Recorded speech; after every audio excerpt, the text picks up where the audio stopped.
And with the arsenic being introduced slowly through food, the victim is often unaware of being poisoned at all. He'd been complaining about his stomach since Christmas. It would have to have been going on for some time. There were toxic levels in his stew, in his tea biscuits. Even his toothpaste was tainted.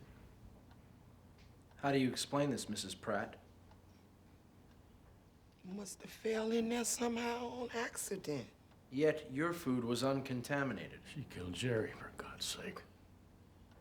I ate one of those cookies, you know. Who's Jerry? His dog. He used to feed him his leftovers. Treat that dog better than me. Best goddamn friend I had, I can tell you that much. You goddamn ignorant bitch. After all I did for you. Calm down. The hell I will. She's a fucking murderer! Why did you do this?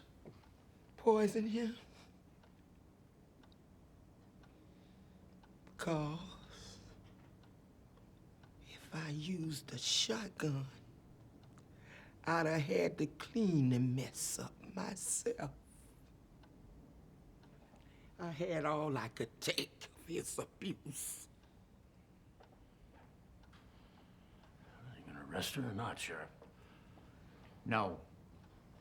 He's not. What?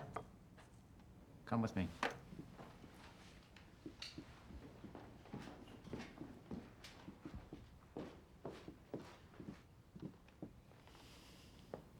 I certainly understand why you'd want to, but you can't go around poisoning people.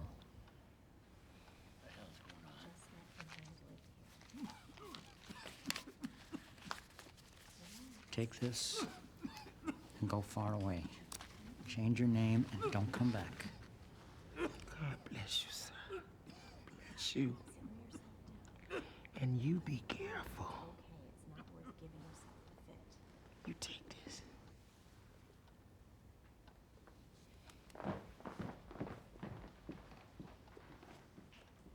What the hell are you doing, Nucky? Relax. She tried to kill me, goddammit!